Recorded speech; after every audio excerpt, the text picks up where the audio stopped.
Et je sais que Géraud Guibert est là. Je l'ai aperçu.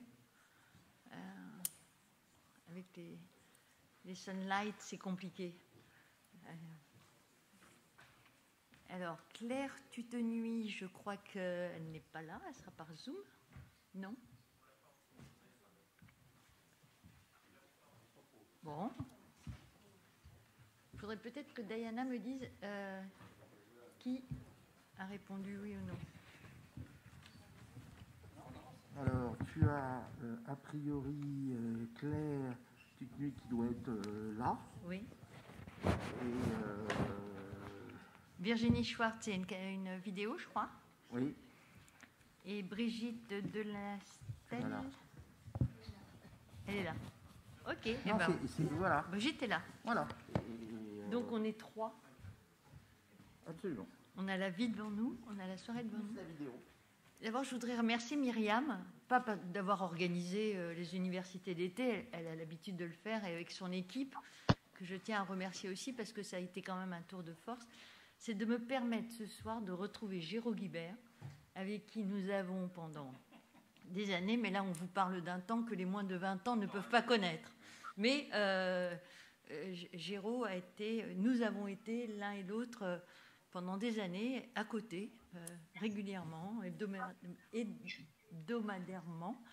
Et je veux reconnaître à Géraud le fait de nous avoir systématiquement, si moi je défendais la cause des femmes, là où j'étais, toi c'était l'écologie, et systématiquement tu nous disais il faut y aller, il faut y aller. Mais donc aujourd'hui de le retrouver, c'est un vrai plaisir pour moi, et j'espère pour lui aussi d'ailleurs, parce que ça nous donne l'occasion de nous revoir.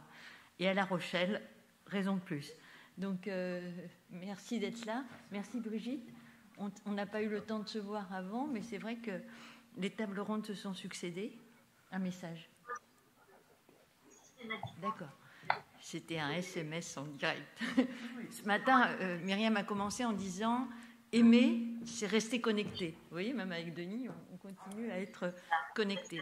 Alors, la table ronde, c'est par rapport à la Convention citoyenne, qui s'est déroulé il n'y a pas très longtemps, sur lequel 146 propositions avaient en principe été retenues.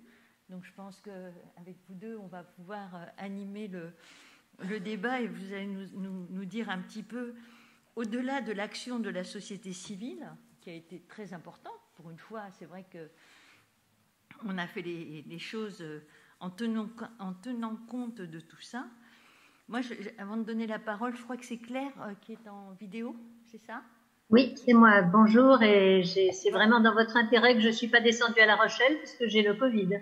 Ah bah oui, non mais on est vraiment très honorés de vous avoir aussi comme ça.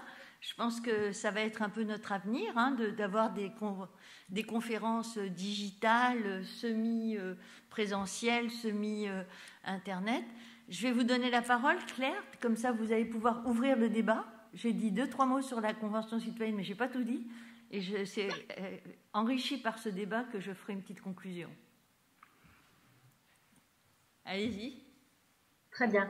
Merci beaucoup donc, de m'avoir invité ici. En fait, oui, je crois que je suis là à plusieurs titres. D'abord en tant que délégué général de EPE, puisque EPE a travaillé et a publié l'année dernière une étude qui s'appelle Zen 2050. Je crois d'ailleurs que David Laurent était venu vous la présenter l'an dernier à La Rochelle. Et cette étude donc, qui est explorer et imaginer une France neutre en carbone en 2050, essayer de voir d'abord si on pouvait vivre, si c'était possible, si c'était compatible avec la croissance et surtout ce qu'il fallait pour y arriver et se terminer par quelques recommandations sur un certain nombre de sujets qui nous paraissaient devoir être accélérés.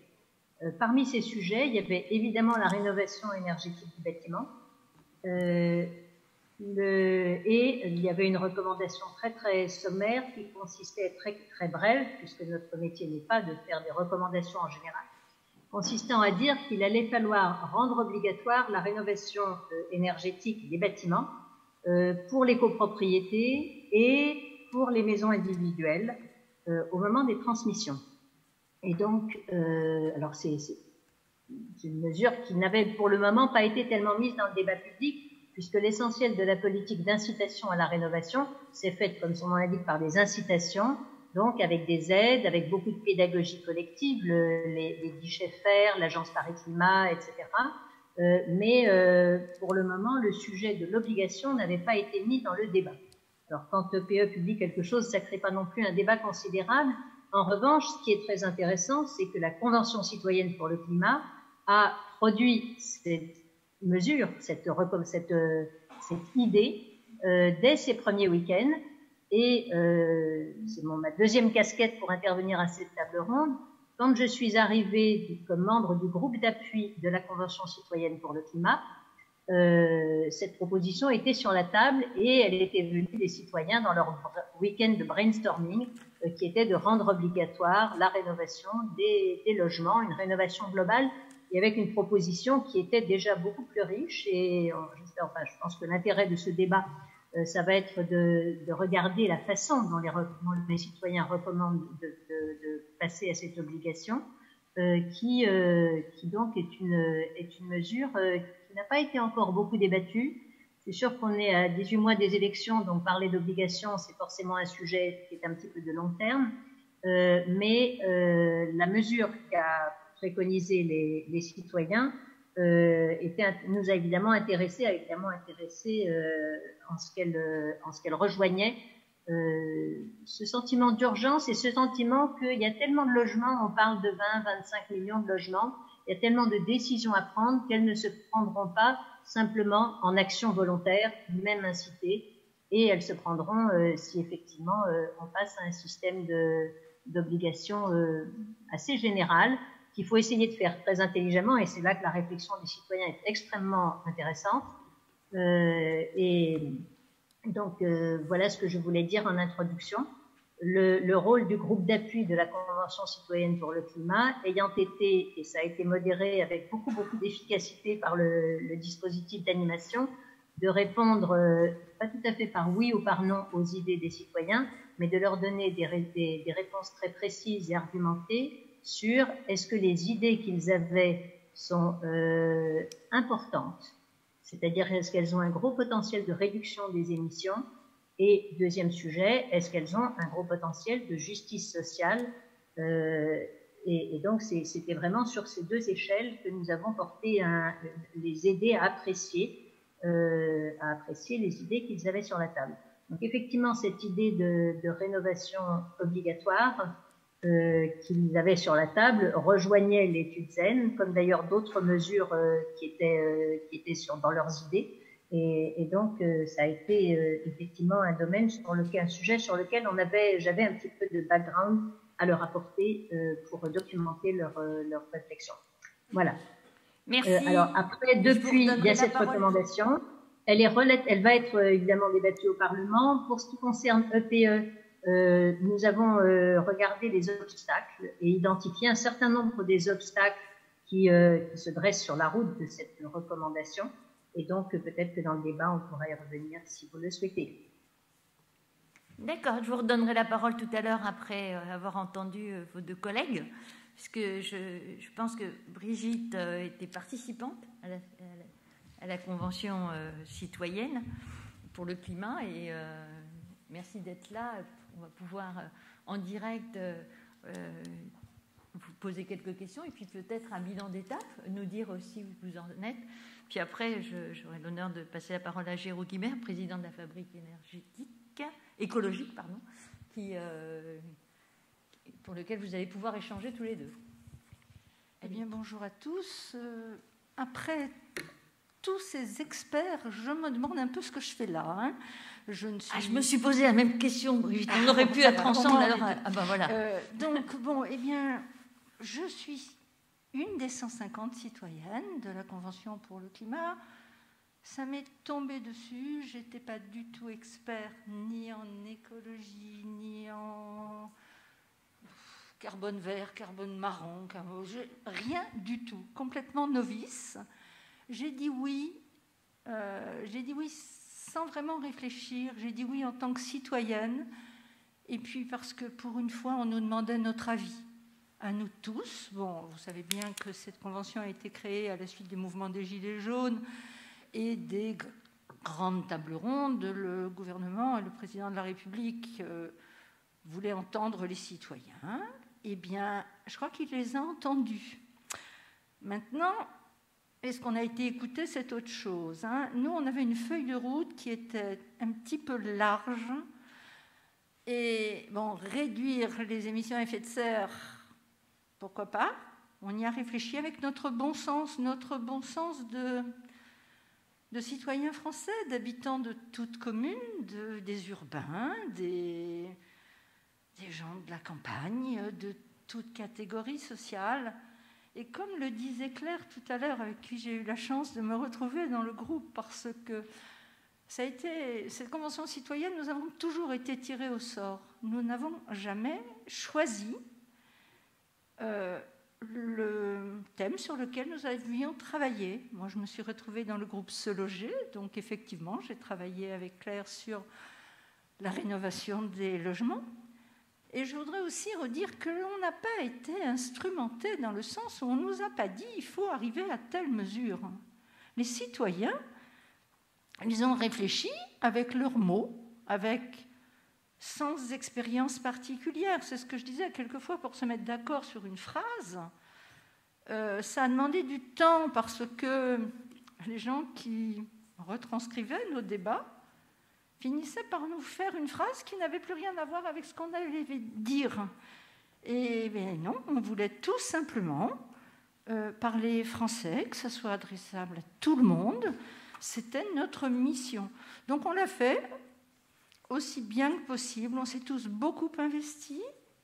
On a rencontré des gens extraordinaires, aussi bien dans des experts, dans des gens qui nous ont apporté du savoir, que dans d'autres citoyens qu'on n'aurait jamais croisés autrement.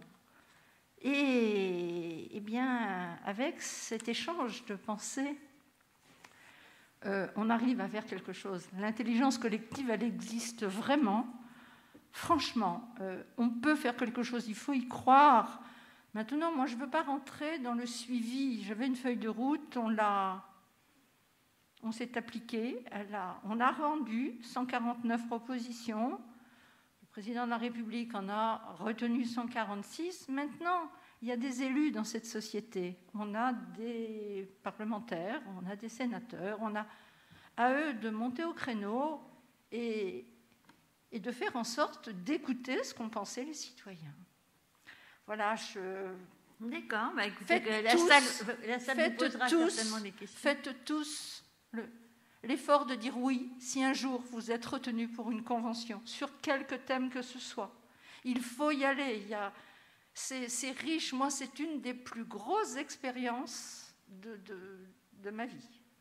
Ben, c'est dit avec tellement de sincérité et on vous entend, on vous croit et on a confiance en des hommes et des femmes comme vous qui spontanément répondent oui à une interpellation et prennent à cœur la mission pour laquelle vous avez été choisi.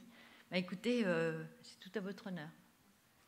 Géraud, la fabrique de l'écologie est Merci. Je ne sais pas si le micro marche. Oui, mais merci beaucoup. D'abord, merci Michel de tes mots sympathiques.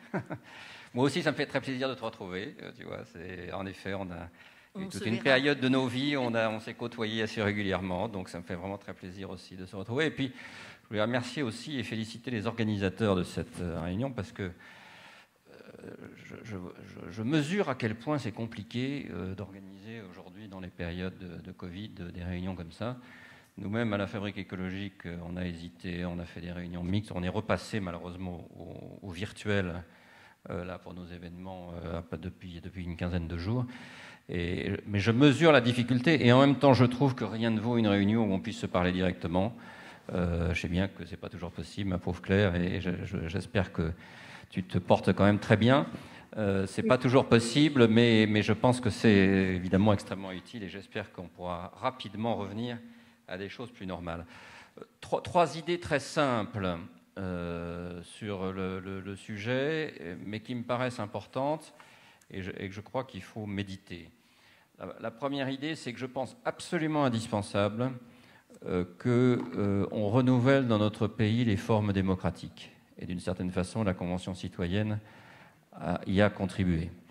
C'est absolument indispensable parce qu'on le sait bien, nous avons une crise démocratique profonde, que les gens ne veulent plus seulement être interpellés tous les 5 ans pour voter, mais qu'ils ont, une partie d'entre eux en tout cas, ont envie de donner leur avis, et que d'autre part, toute une série de gens, même dans le vote, ne se sentent pas associés ont l'impression que leur parole n'est pas prise en compte.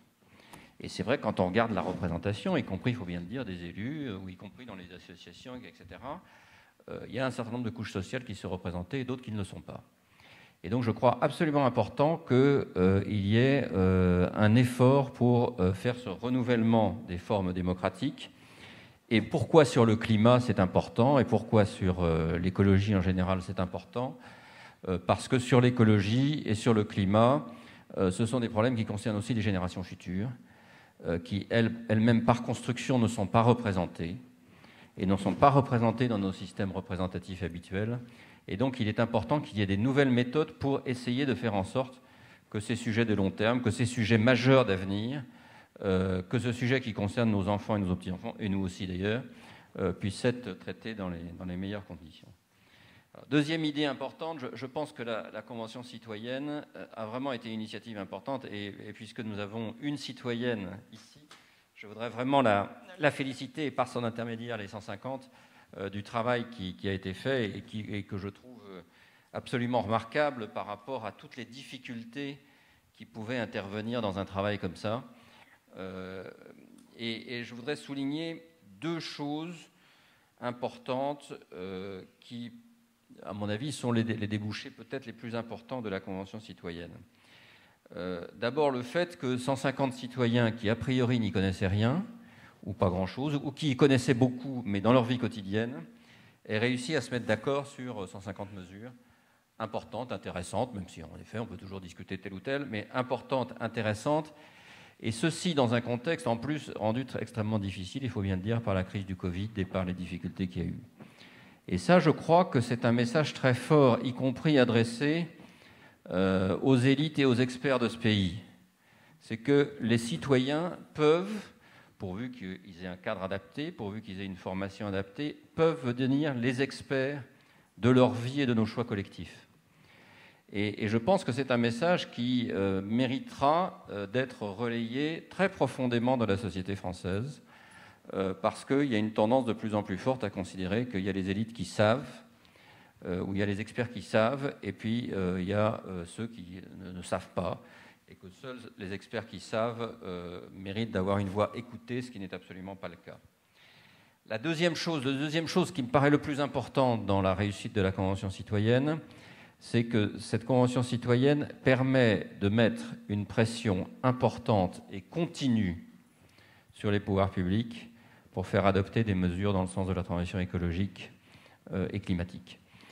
Au-delà même d'une discussion sur telle ou telle mesure, encore une fois, on peut la mener, ce n'est pas l'objet d'aujourd'hui, on peut parfaitement la mener, c'est parfaitement légitime, mais au-delà de ça, on voit bien que la seule existence de ces 150 propositions oblige les pouvoirs publics à chaque fois se positionner par rapport à ça, et donc à le prendre en compte, même si on peut juger que c'est parfois, que c'est imparfaitement, etc., mais en tout cas, les oblige. Et ça oblige aussi le débat public à rester centré en partie sur ce sujet, ce qui, après tout, dans une période de crise sanitaire, n'était pas gagné d'avance. Il n'était pas gagné d'avance qu'on continue à avoir au cœur du débat les problèmes climatiques et écologiques, alors que, il faut bien dire qu'il y a des problèmes très concrets, très à court terme, sans parler évidemment des autres problèmes de terrorisme et autres. Et on voit bien que l'existence de cette Convention citoyenne permet à ces questions majeures de rester au centre du débat public. Troisième et dernière idée, je crois que nous avons tous intérêt collectivement, et y compris les citoyens, et je crois qu'ils ont commencé à le faire, à réfléchir aux limites de ce type d'exercice et peut-être surtout aux manières dans l'avenir de faire en sorte qu'elles soient encore plus efficaces et encore plus porteuses de sens. Et de ce point de vue-là, je voudrais dire deux, trois petites choses, mais je les soumets au débat, et donc peut-être que vous aimeriez réagir là-dessus. La première chose, c'est que moi j'ai trouvé, vu de l'extérieur, que le sujet qui vous était posé était beaucoup trop vaste. Beaucoup trop vaste. Et que j'ai admiré votre débouché, parce que par rapport à l'amplitude du sujet, le fait que vous puissiez comme ça déboucher était un vrai pari, et qu'évidemment, quand le sujet est extrêmement vaste comme ça, eh bien c'est normal, on ne peut pas approfondir un certain nombre de choses comme on le voudrait. Et donc, je pense que si on veut réfléchir à l'avenir à ce type de dispositif, il faut que les sujets soient plus resserrés. Il faut que, y compris, ce que j'espère, si ça se développe au niveau des régions, au niveau des communautés de communes, au niveau des... et pourquoi pas au niveau national sur certains sujets, il faut que le sujet, à mon avis, soit plus délimité que ce qui n'était le cas aujourd'hui. La deuxième chose, je crois qu'il faut lever, dès le départ, l'ambiguïté qui a été celui du sans filtre. Honnêtement, on peut le lever dans le sens qu'on veut, d'une certaine façon. Les autorités peuvent dire, ben non, je reprendrai, si le sujet est suffisamment précis, je reprendrai in extenso la proposition faite par les citoyens. On peut au contraire dire, ce sera versé au débat d'une assemblée délibérante, etc. Mais en tout cas, ce qui est important, c'est qu'il n'y ait pas d'ambiguïté sur le débouché. Or, il me semble qu'il y a eu dans cet exercice trop d'ambiguïté, et qui font qu'aujourd'hui, peut-être qu'un certain nombre de citoyens, je n'en sais rien, peut-être que vous nous le direz, se sentent un peu frustrés, déçus, et peut-être une partie de l'opinion publique aussi un peu par rapport aux débouchés précis. Je pense que l'ambiguïté du sans filtre n'était pas utile et aurait dû être clarifiée. Le troisième et dernier point, qui me paraît presque le plus décisif, c'est, je crois que moi j'ai été très frappé de voir dans la Convention citoyenne le fait que les parties prenantes, que j'appelle les parties prenantes, c'est-à-dire les syndicats, le patronat, les ONG, n'étaient pas structurellement associés à la réflexion. Il y a eu un certain nombre qui ont été auditionnés, mais moi je fais partie de ceux qui pensent que notre société avancera si elle arrête de se verticaliser autant qu'elle ne l'est aujourd'hui, et si donc on redonne un rôle aux parties prenantes, syndicats, patronat, corps intermédiaires, ONG. Et de ce point de vue-là, je pense qu'il y a une articulation à construire entre un groupe de citoyens tirés au sort, ce qui me paraît tout à fait important et utile, je le redis, mais en même temps, il faut que ce soit articulé avec une négociation de parties prenantes sur le même sujet et qui puisse, elle aussi, avancer. Parce qu'on ne peut pas avoir un système démocratique qui soit uniquement le grand chef et des citoyens tirés au sort, même si, entre-temps, il y a les parlementaires qui peuvent jouer un rôle, mais on ne peut pas en rester là. Je pense qu'il est important que dans notre pays, les parties prenantes, ce que j'appelle les parties prenantes, c'est-à-dire les syndicats, le patronat, les ONG, jouent un rôle beaucoup plus important qu'aujourd'hui. Ce n'est pas incompatible avec une logique de citoyens tirés au sort, mais ça doit se construire et s'articuler. Et nous, par exemple, à la Fabrique écologique, on a un groupe de travail qui travaille sur ces sujets, comme d'ailleurs je vous l'ai dit, et on est en train de réfléchir, on a déjà d'ailleurs sorti une ligne de proposition de ce type-là, sur l'idée qu'il puisse y avoir un système où il y a une négociation entre les parties prenantes sur un sujet, que les conclusions de cette négociation soient soumises aux citoyens et que les citoyens en discutent, l'approuvent, l'amendent, la changent, mais il y aurait les deux phases qui permettraient à la fois de donner un rôle aux parties prenantes et un rôle aux citoyens. Voilà, quelques réflexions dans le désordre. Nous avions fait ça au moment de la COP21. Au moment de la COP21, ça a été la richesse de la COP21, parce que l'intelligence qui a été tenue ou soutenue par les organisateurs et notamment son président, c'est d'associer la société civile, les ONG, les syndicats, tout ce peuple qui avait tant de choses à dire. Et nous avons, je pense que la réussite de la COP21, elle vient de là. Moi, je m'occupe des territoires, et c'est pour ça que je souhaitais dire à Brigitte que au-delà des parlementaires, les territoires ont un rôle essentiel à jouer dans les décisions qui sont sorties de cette convention citoyenne. Mais je pense que la COP21 a changé notre façon de faire et notre façon d'être. Moi aussi, j'aurais voulu, comme toi, que ça continue, mais ça pourrait se faire. Je vais passer la parole à Claire, mais les auditions qui ont été faites en un temps record et qui n'a pas été, il faut le reconnaître, avec la crise, tout ça n'a pas été facile à mettre en place, et on voit comment les choses, dans ce contexte si difficile. Mais moi, je fais confiance, je suis un peu comme Brigitte, là, je fais confiance à l'humain, parce que, bien sûr, on va écouter les syndicats, bien sûr, on va écouter les ONG, bien sûr, audition pour audition, des temps, des heures passées ensemble, c'est l'aboutissement qui est important. Alors moi, c'est quelque chose qui... Moi, c'est maintenant mon propos, c'est sur les 146 propositions retenues, comment vont-elles se décliner? Comment vont-elles aboutir chez le citoyen, monsieur ou madame tout le monde, chez nos enfants, pour pouvoir reproduire? C'est une chaîne, en fin de compte. Ce qui s'est passé à la Convention citoyenne, c'est la mise en place d'une chaîne qui va pouvoir répertorier, répéter, donner et expérimenter à chaque fois la proposition qui est faite. Je vais passer la parole à Claire, parce qu'elle vous a entendu tous les deux avec, attentivement, pour savoir un petit peu par rapport aux questions posées, comment vous voyez ça? Merci beaucoup, Michel. Et je veux aussi repartir de ce que vous venez de dire, et en particulier de la COP21, qui a effectivement été un grand moment où les pouvoirs publics, les États, les collectivités territoriales de tout niveau et les entreprises sont rentrés dans le mouvement pour dire, attendez, le climat, on a un rôle à jouer et on va le jouer. Mais ce qu'a dit notre étude ZEN 2050 après, en 2019, enfin après avoir regardé, c'est que finalement, la mise en mouvement des pouvoirs publics et du monde économique, pouvoirs publics et territoriaux, et du monde économique ne suffisait pas, et qu'il fallait que les citoyens fassent leur part, à la fois en tant qu'électeurs, donc en acceptant un certain nombre de mesures, alors que les Gilets jaunes montraient qu'ils n'étaient pas prêts à accepter des contraintes fortes, en tout cas il y avait des conditions à ces contraintes, en tant que salarié, en tant qu'épargnant et en tant que consommateur, qui est évidemment quelque chose d'extrêmement important.